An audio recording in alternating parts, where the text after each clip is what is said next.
Hello, test, test. Hello, test, test. Okay, great. Yep.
Hello, everyone. Thank you so much for coming. We'll just start in a few more minutes. Thank you.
Thank you all for coming. We'll start here in a minute. Thank you.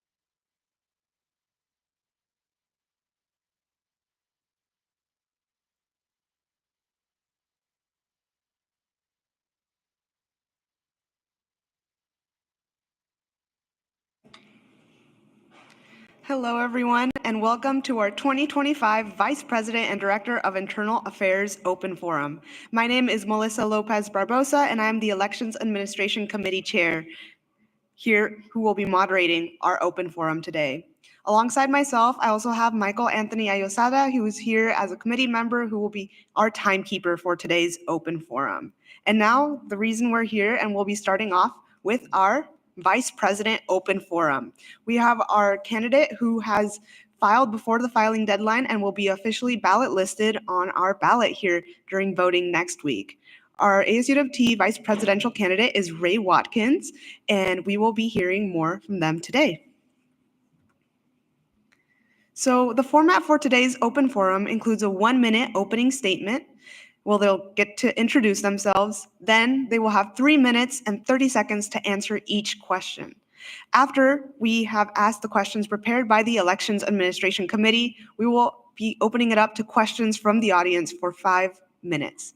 Audience members may ask questions to the candidates either on the slip of paper provided to them or as well as coming up to the mics placed around the room to ask questions to the candidates. And now, again, this is open to all, so if you have any friends or anyone who would like to come anytime throughout the event, please feel free to message them and invite them over. We have food. Now, the rules for the open forum. The candidate responses are limited to specific time limits, and candidates have been provided with these limits while preparing for the debate. The timekeeper will alert candidates that they have 30 seconds remaining. Candidates should adhere to all time guidance, and should they exceed their time, the moderator will ask them to finish their thought. Candidates should abide by all policies and procedures laid out in the elections packet provided to them.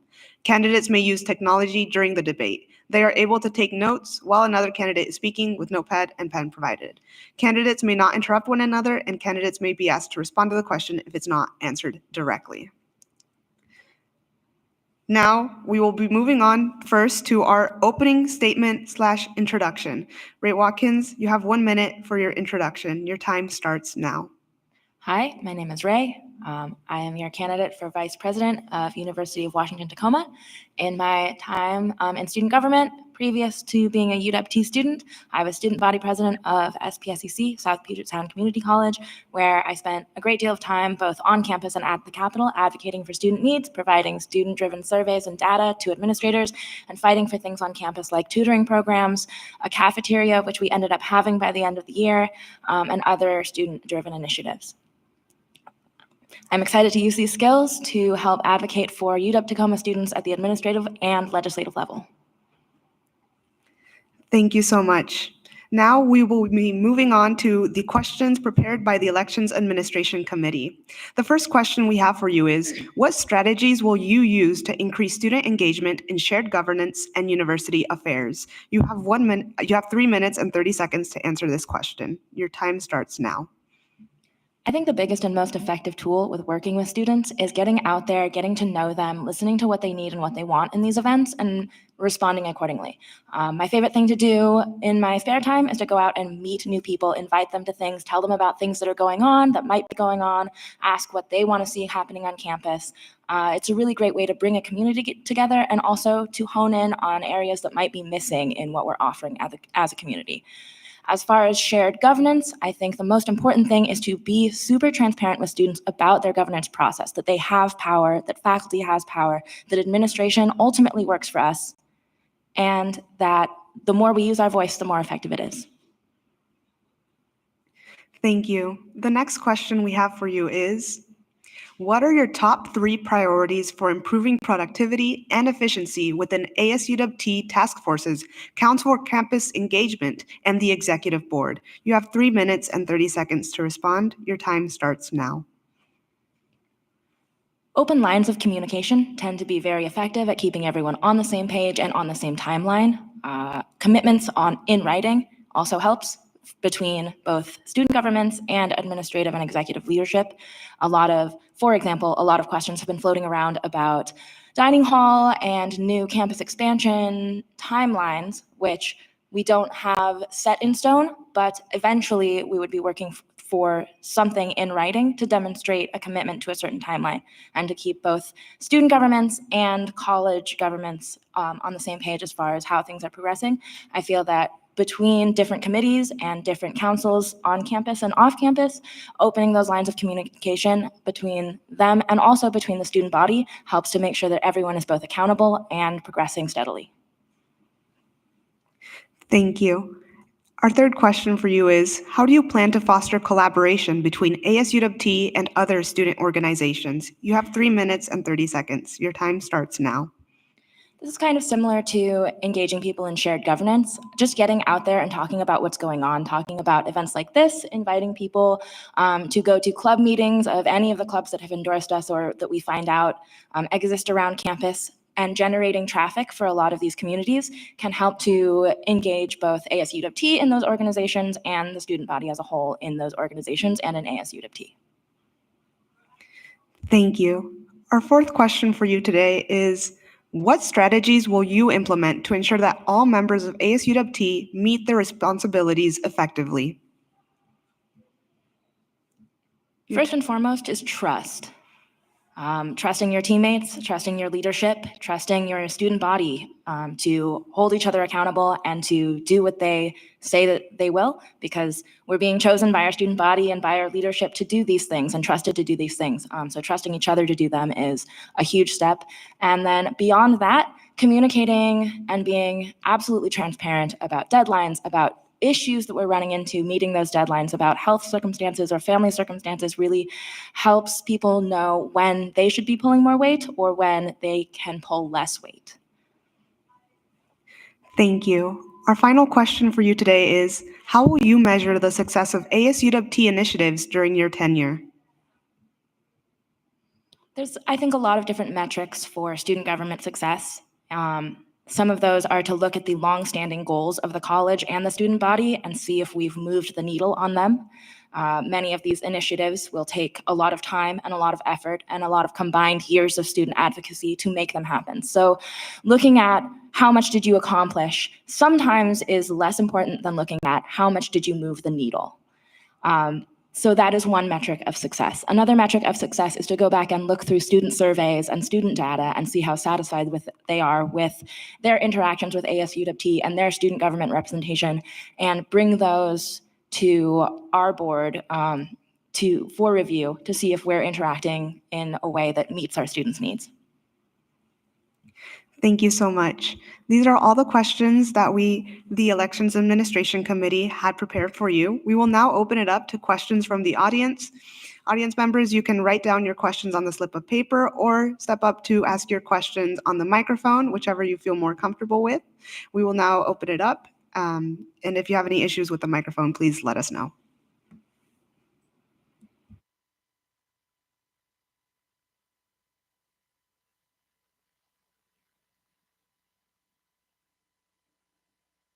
Hello? Oh, there it is. Hello, hello. I'm Mike Pace, here to ask every candidate the same question. I'd like to ask each of you, sorry, I'm reading off my notes, if you support the campaign to force UW to divest from Israel and their ongoing genocide. Further, I'd like to ask how you intend to continue this fight. I want to see radical action, not words and presentations that fall on deaf ears. And also, I'd like to ask, in addition to that, what your #1 priority is. Ray Watkins, you have 3 minutes and 30 seconds to respond. Your time starts now. It's good to see you again. Thank you for asking about divestment. As an individual, I will never stop fighting for divestment and fighting against genocide and acts of hate, both in our country, in our school systems, and abroad. As a representative of the students, I am bound by what the students desire. So keep pushing for divestment, keep lighting that fire underneath me, and I will keep fighting for you. As far as plans to do so, above board, talking to administrators, bringing it up in every single conversation, every class period I can, every meeting I can, asking the right questions, asking the right people the right questions, asking why people vote the way they do, putting real students in the room with administrators whose lives are being affected by what's happening both in our countries and overseas is a very effective way of kind of moving that needle in the right direction. I stand firmly against genocide, and I will continue to do so. But I am a representative of the students when I wear the vice president hat. So for me to be able to stand as firmly as I would like to on that platform, I need student support. Okay, thank you. I'd just like to point out again that last quarter, when ASUWT put out a survey, over 90% of respondents said that they supported divestment. I don't know what else polls at plus 90%, not a lot. So I think the students are behind you. I don't know what they're going to be more behind, so I want to see you put that forward. I feel like ASUWT, and you need to represent the students, but you also need to lead. Yes. And if we can't lead on genocide, I don't care if 10% of the campus supports it. If you're in power and there's a genocide happening, you should fight against it. I mean, that's how you change opinion. That's how you get people to realize what's happening. If 10% of the students say yes divestment, and the other 90% say yes genocide, you tell them, no, we do not support genocide, and these are the reasons why, and you try to change their minds. Thank you, Free Palestine. I agree. We have time for more questions. If anyone has any other questions, they may step up to the mic or write down their questions on the slip of paper and hand it to our Elections Administration Committee member up front.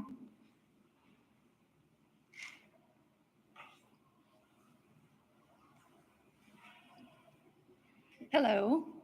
This is very short down here. So I'm curious, and this is an issue that I walked into here today, that I walk into every single day on campus. There is no food for people who follow a plant-based diet, who have dietary restrictions across campus and on Pack Avenue. So what can be done, what is currently being done, and what would you like to do to be able to have more food options on campus? Something that I would love to do and something that I'm pushing really hard for right now as part of the Food Equity and Basic Needs Task Force is developing partnerships with local companies that produce and sell food that does fit those needs, that might cater to different dietary restrictions, different ethical restrictions, different religious restrictions as far as what can and can't be consumed. I hope that in the next year of ASUWT, we're able to cement some sort of contract with a company that can come in and offer those things, vegan meals, or at least subsidize some sort of option on campus, whether that's extended food truck hours or other options for our local restaurants where students can use a benefits card or some sort of negotiation to put in place between now and when we have a date for a cafeteria.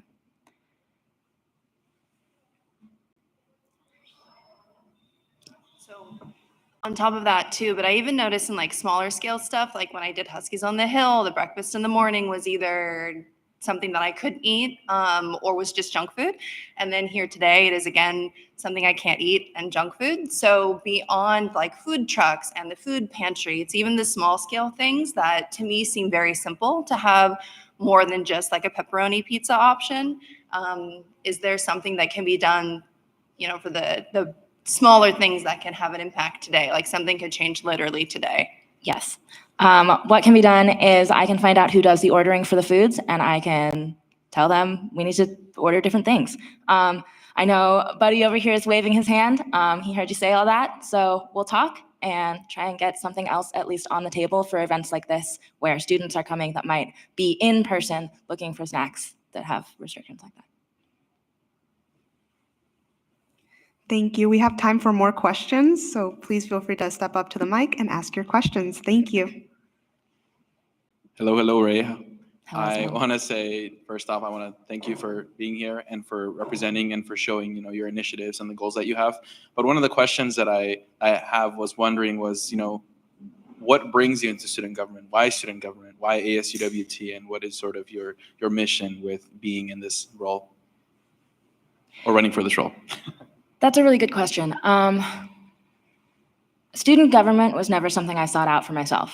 I was bored one day and my friend was like, we don't have any candidates for student body president and I think you should apply for it. So I did and it changed my life.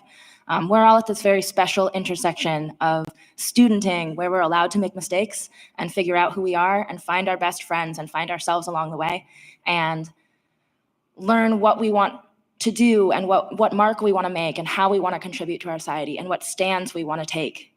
And it's really important while students are experiencing this to have strong advocates saying, your students need these in order to be super successful. And when the decisions on those benefits are being made by people who have already had this journey and may be far removed from it, sometimes it's easy for them to disconnect from what the modern student might be needing. So part of what drives me again and again to get involved in student government is to be a voice in the room, to amplify those needs of students to people who might not be as aware of what the student in 2025 is up against. And we are up against some scary things. Thank you. We have time for a couple more questions if there are any.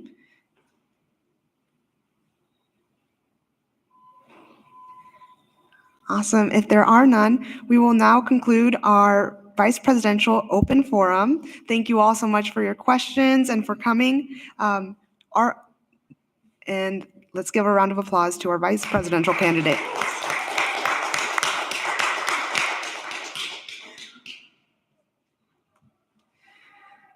Up next would have been our Director of Internal Affairs Open Forum. The Elections Administration Committee is eager to promote these events to share our candidates' platforms and campaigns with students. However, additionally, on top of that, these are all optional events, so candidates are not required to attend if they choose not to, or if their schedules don't align. So, due to the fact that our Director of Internal Affairs candidate is not here, we will be taking a pause. If they happen to arrive by 1 o'clock, we will open it back up. But for now, we'll open it up to pizza on the back and drinks. So please feel free to enjoy and talk amongst each other while we wait a few more minutes. Thank you.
want to thank everyone here for coming and for showing up today. Our Director of Internal Affairs won't be present today, but you can speak to hopefully all your candidates at a few events that we have coming up here